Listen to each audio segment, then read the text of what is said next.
US വിമാനവാഹിനി കപ്പൽ Abraham Lincoln നേരെ ഇറാന്റെ ഡ്രോൺ ആക്രമണ ശ്രമം. പാഞ്ഞെടുത്ത ഡ്രോണിനെ F-35C വിമാനം ഉപയോഗിച്ച് വെടിവെച്ചിട്ടതായി US അറിയിച്ചിട്ടുണ്ട്. ഇറാൻ തീരത്ത് നിന്നും 500 കിലോമീറ്റർ അകലെ അറബിക്കടലിൽ ആണ് ഇത്തരത്തിലൊരു ആക്രമണശ്രമം ഉണ്ടായത് എന്നുള്ളതാണ്. വിവരങ്ങളുമായി ഐസൻ ജോസ് ഇന്റർനാഷണൽ ഡെസ്കിൽ നിന്ന് ചേരുകയാണ്. ഐസൻ, ഗുഡ് മോർണിംഗ്. എന്തായാലും ഇറാൻ അമേരിക്ക സംഘർഷം രൂക്ഷമാകുന്നു എന്നുള്ളത് തന്നെയാണോ ലഭിക്കുന്ന വിവരങ്ങൾ? എന്തായാലും ഇപ്പോൾ ഇത്തരത്തിലൊരു ആക്രമണശ്രമം ഇറാനിൽ നിന്നുണ്ടായി എങ്കിലും അത് അമേരിക്ക തകർത്തിട്ടുണ്ട് എന്ന് അമേരിക്ക പറയുന്നുണ്ട്. എങ്ങനെയാണ് ലഭിക്കുന്നവർ?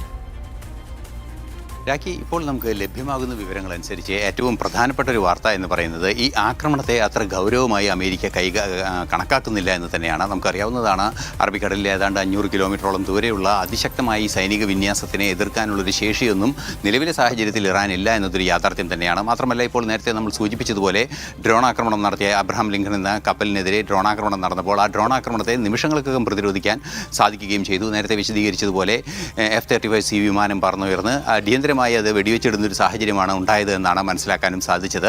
ഏറ്റവും നിർണായകമാകുന്നത് സൈനികമായ ഒരു നീക്കം അതിശക്തമായ മേഖലയിൽ നടത്തുകയും ആ സൈനിക നീക്കത്തെ ഇറാൻ അല്പസ്വല്പം ഭയപ്പെടുകയും ചെയ്യുന്നു എന്നതിന് തെളിവ് കൂടിയാണ് ഈ ഡ്രോൺ ആക്രമണം. എന്തുതന്നെയായാലും അമേരിക്കയുടെ ഏറ്റവും ശക്തമായ അബ്രഹാം ലിങ്കൺ എന്ന് പറയുന്ന കപ്പലിനെതിരെ ഒരു ആക്രമണം നടത്താനുള്ള ഒരു നീക്കം ഒരു അബദ്ധമായി മാറിയിട്ടുണ്ട് ഇറാൻ്റെ ഭാഗത്തു നിന്ന് എന്നത് ഒരു യാഥാർത്ഥ്യം തന്നെയാണ്. പക്ഷേ അത് വലിയ സംഘർഷത്തിലേക്ക് നീങ്ങില്ല എന്ന റിപ്പോർട്ടുകൾ തന്നെയാണ് ഇപ്പോൾ നമുക്ക് ലഭ്യമാകുന്നത്. കാരണം അമേരിക്കയുടെ ഒരു പ്രതിരോധ ശേഷിയെ സംബന്ധിച്ചിടത്തോളം ഇത്രയും വലിയൊരു ആഘാതം സൃഷ്ടിക്കാനൊന്നും ഇറാന് നിലവിൽ സാധ്യമല്ല എന്നതൊരു യാഥാർത്ഥ്യം തന്നെയാണ്.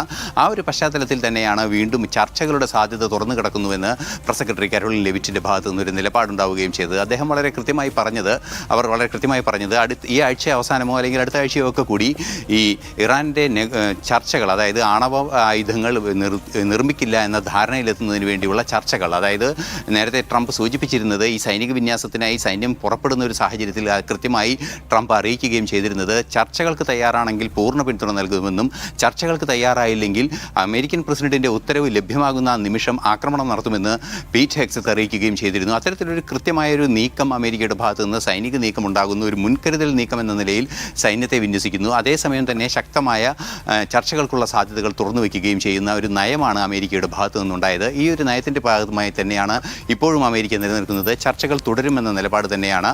നമുക്കറിയാം, ഇന്നലെ വാർത്തകളിൽ ഏറ്റവും പ്രധാനമായി ഇടം പിടിച്ചത് ഇറാൻ വിദേശകാര്യമന്ത്രിയെ ഇക്കാര്യം, അബ്ബാസ് അറാഖ്ജിയെ ഇക്കാര്യം ചുമതലപ്പെടുത്തി ഔദ്യോഗികമായി എന്ന് തന്നെ നമുക്ക് റിപ്പോർട്ടുകൾ ലഭിച്ചിരുന്നു, അല്ലെങ്കിൽ അത്തരത്തിൽ വാർത്തകൾ പുറത്തു വന്നിരുന്നു. അത്തരത്തിലുള്ള സംവിധാനങ്ങൾ നിലനിൽക്കുമ്പോൾ സമാധാന ചർച്ചകൾക്കും അതുപോലെ തന്നെ ആണവ ആയുധം നിർമ്മിക്കില്ല എന്ന ധാരണയിലെത്തുന്നതിന് തന്നെയാണ് മുൻതൂക്കം ലഭിക്കുക എന്നാണ് മനസ്സിലാക്കാൻ സാധിക്കുന്നത്. പക്ഷേ ഈ ആക്രമണം ഒരു അസ്ഥാനത്തുള്ള ഒരു ആക്രമണമായി എന്നതും ഒരു യാഥാർത്ഥ്യമാണ്.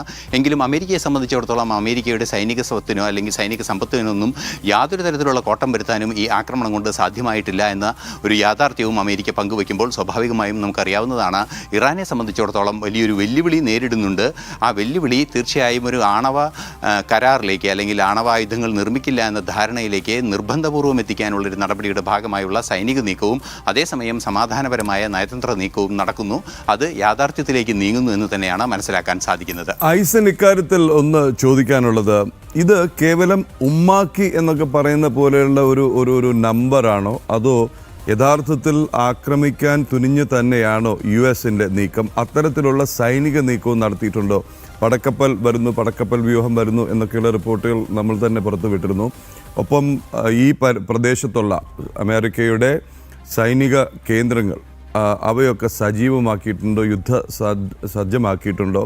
അതുപോലെ തന്നെ ഈ പറയുന്ന ഡ്രോണൊക്കെ ഉപയോഗിച്ചിട്ടുള്ള ഈ ഒരു പേടിപ്പിക്കൽ അല്ലെങ്കിൽ ആ ഒരു ശ്രമം, ഇറാന് അതിനു വേണ്ടിയിട്ടുള്ള ഒരു കെൽപ്പുണ്ടോ ഇത്തരം ഒരു ആക്രമണം ഉണ്ടായാൽ പിടിച്ചു നിൽക്കാൻ? അതല്ലെങ്കിൽ ഇറാൻ നേരത്തെ ഭീഷണിപ്പെടുത്തിയതുപോലെ തന്നെ യുഎസിൻ്റെ അസറ്റ്സ് എന്ന് പറയുന്നത് US-ൽ മാത്രമല്ലല്ലോ, ഈ മധ്യ പൗരസ്ത്യ മേഖലയിൽ മിഡിൽ ഈസ്റ്റിൽ പലയിടത്തും US-ൻ്റെ ക്യാമ്പുകളുണ്ട്, US അസറ്റ്സ് ഉണ്ട്, സൈനിക അസറ്റ്സ് ഉണ്ട്, മറ്റു പല ബിസിനസ് താല്പര്യങ്ങളുമുണ്ട്. അപ്പം ഖത്തറിലും കുവൈറ്റിലും സൗദിയിലും അടക്കം ഉള്ള US കേന്ദ്രങ്ങളെ ആക്രമിക്കുക എന്നുള്ളതാണോ ഇറാൻ്റെ തന്ത്രം? എത്ര ഗൗരവമുള്ളതാണ് ഈ നീക്കങ്ങൾ, ഈ ഭീഷണി, ഈ തുടക്കത്തിലെ സ്കേമിഷസ് എന്ന് പറയാവുന്ന ഇത്തരം ചൊറിച്ചിലുകൾ? തീർച്ചയായും ഇത്തരം നീക്കം ഒരു മുന്നറിയിപ്പ് തന്നെയാണ് എന്ന കാര്യത്തിൽ തർക്കമില്ല. നമുക്കറിയാവുന്നതാണ് അമേരിക്കയ്ക്കെതിരായ ഒരു നീക്കം താൽക്കാലികമായി അല്ലെങ്കിൽ ആദ്യമ ഘട്ടത്തിൽ നടത്തുന്നു എന്ന ഒരു അത്തരത്തിലുള്ള അന്താരാഷ്ട്ര നിരീക്ഷകരുടെ ചില സൂചനകളെല്ലാം തന്നെ വരുന്നുണ്ട്. അമേരിക്കൻ സൈനിക നീക്കത്തിനെതിരെ അമേരിക്കയോട് തന്നെ എതിരിടുക എന്ന ഒരു തന്ത്രം ഇറാൻ്റെ ഭാഗത്ത് നിന്ന് ഇറാൻ്റെ ഏതെങ്കിലും ഒരു കോണിൽ നിന്ന് ഉണ്ടായിരിക്കാമെന്നാണ് ഇപ്പോൾ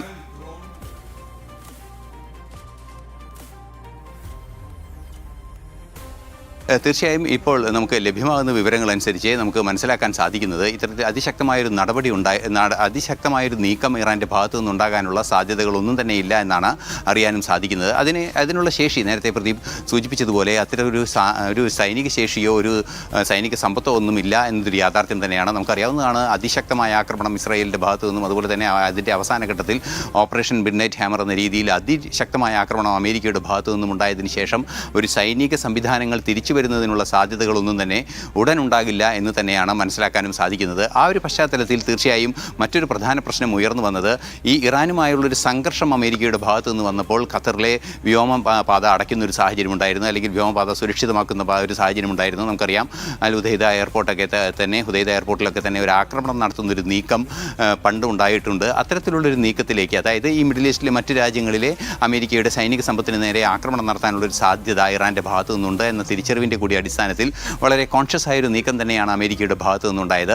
തീർച്ചയായും അത്തരമൊരു നടപടി അമേരിക്കയുടെ ഭാഗത്തു നിന്നുണ്ടാകുമ്പോൾ ഈ സൈനിക നീക്കത്തിൻ്റെ സാധ്യത, അതായത് സൈനിക അസറ്റുകളുടെ അതുപോലെ തന്നെ നയതന്ത്ര ബന്ധങ്ങളുടെ വിഷയങ്ങളെല്ലാം തന്നെ ഒരു സങ്കീർണാവസ്ഥയിലേക്ക് കാര്യങ്ങൾ പോകാതിരിക്കുന്നതിനുള്ള ഒരു മുൻകരുതലോടെയുള്ളൊരു നീക്കം തന്നെയാണ് അമേരിക്കയുടെ ഭാഗത്തു നിന്നുണ്ടാകുന്നത്. അമേരിക്കൻ പ്രസിഡന്റിൻ്റെ ഭാഗത്തു നിന്നും അതുപോലെ തന്നെ അമേരിക്കയുടെ പ്രതിരോധ സെക്രട്ടറിയുടെ ഭാഗത്തു നിന്നും വിദേശകാര്യ സെക്രട്ടറിയുടെ ഭാഗത്തു നിന്നും എല്ലാം തന്നെ ഉണ്ടാകുന്ന നീക്കങ്ങൾ ഒരു നയതന്ത്രപരമായ ഒരു പരിഹാരം ഈ വിഷയത്തിന്, അതായത് ആണവായുധ സജ്ജീകരണം ഒരുക്കുന്നതിനുള്ള നീക്കങ്ങൾ ഇറാൻ്റെ ഭാഗത്തു നിന്ന് പ്രതിരോധിക്കുക, അത് നയതന്ത്രപരമായി പ്രതിരോധിക്കുക, അതിനെ കാര്യമായൊരു നിർബന്ധം ചെലുത്തുക എന്നൊരു നിലപാട് തന്നെയാണ്. നിലവിലെ സാഹചര്യത്തിൽ മറ്റ് സൈനിക മേഖലകളിലേക്കോ അല്ലെങ്കിൽ മറ്റ് രാജ്യങ്ങളിലേക്കോ ഒന്നും തന്നെ ഇറാൻ്റെ ഏതെങ്കിലും തരത്തിലുള്ള ഒരു ആക്രമണം ഉണ്ടായിട്ടില്ല എന്നൊരു യാഥാർത്ഥ്യം നിലനിൽക്കുകയും ചെയ്യുന്നുണ്ട്. ആ ഒരു പശ്ചാത്തലത്തിൽ ഇത് അത്ര കണ്ട് ഭയപ്പെടുത്തേണ്ട ഒരു സാഹചര്യമുണ്ട് എന്ന് അമേരിക്ക പോലും കരുതുന്നില്ല. അമേരിക്ക അത്തരത്തിലൊരു നീക്കത്തെ കാര്യക്ഷമമായി പ്രതിരോധിക്കുകയും ചെയ്തിരിക്കുന്നു. അതുകൊണ്ട് തന്നെ വലിയൊരു പ്രശ്നത്തിലേക്ക് കാര്യങ്ങൾ പോകാതെ ഒരു ആണവ ആയുധം നിർമ്മിക്കില്ല എന്നൊരു ധാരണയിലെത്തിയതിന് ശേഷം ഈ പ്രശ്നങ്ങളിൽ നിന്നും ഒക്കെ പിന്മാറാനും ചർച്ചകളിൽ നിന്ന് പിന്മാറാനുമുള്ള നീക്കമായിരിക്കും അമേരിക്കയുടെ ഭാഗത്തു നിന്നുണ്ടാവുക. അല്ലെങ്കിൽ ചർച്ചകൾ തുടർന്ന് ആണവായുധങ്ങൾ നിർമ്മിക്കില്ല എന്നൊരു ധാരണയിലെത്തിയതിന് ശേഷം സ്വാഭാവികമായും സൈന്യത്തെ പിൻവലിക്കുകയോ മറ്റോ ചെയ്യുക, അല്ലെങ്കിൽ അവിടെ നിരീക്ഷണ സംവിധാനം ഏതാണ് രീതി അതിൻ്റേത് എന്നത് കാത്തിരുന്ന് തന്നെ കാണേണ്ടതുണ്ട്. എന്ത് തന്നെയായാലും ചർച്ചകളുടെ സാധ്യത അടഞ്ഞിട്ടില്ല എന്ന് കരോളിൻ വ്യക്തമാക്കുമ്പോൾ നമുക്ക് മനസ്സിലാക്കാൻ സാധിക്കുന്നത് ചർച്ചകൾ ഇനിയും തുടരുക തന്നെ ചെയ്യുമെന്ന് തന്നെയാണ്. അത് അടുത്ത ആഴ്ചയും ഈ ആഴ്ച അവസാനമൊക്കെയായി ചർച്ചകളിലേക്ക് കാര്യങ്ങൾ നീങ്ങുമെന്ന് തന്നെയാണ് അമേരിക്ക ഔദ്യോഗികമായി അറിയിക്കുന്നത്. നയതന്ത്ര നീക്കത്തിന് ശക്തി പകരുന്ന ഒരു നീക്കമാണ് ഈ പ്രതിരോധ സംവിധാനങ്ങളുടെ വിന്യാസം മൂലമുണ്ടായിരിക്കുന്നത്. അത് ശക്തമായി അത് തുടരുകയും അതേസമയം തന്നെ നയതന്ത്ര തലത്തിൽ സമ്മർദ്ദം ചെലുത്തുകയും ചെയ്യുമ്പോൾ ഇറാനെ വഴിക്ക് വരുത്താനുള്ളൊരു നീക്കം തന്നെയാണ് അമേരിക്കയുടെ ഭാഗത്തു നിന്നുണ്ടാകുന്നത്. പക്ഷേ ഇറാൻ്റെ പ്രതിരോധം തീർത്തും ദുർബലമാണ് എന്ന് തന്നെയാണ് അന്താരാഷ്ട്ര തലത്തിലുള്ള സൈനിക നിരീക്ഷകരെല്ലാം തന്നെ വിശദീകരിക്കുകയും ചെയ്യുന്നത്. ഐസൻ ജോസ് ആണ് ഇറാൻ US സംഘർഷത്തിന്റെ ഏറ്റവും പുതിയ അപ്ഡേറ്റ്സുമായി വന്നത്. ഈ വാർത്ത തുടർന്നും നിരീക്ഷിച്ചുകൊണ്ടേയിരിക്കും. തുടർന്നുള്ള അതാത് സമയത്തുള്ള അപ്ഡേറ്റ്സ് ജനം TV യിൽ തന്നെ കാണാൻ കഴിയും.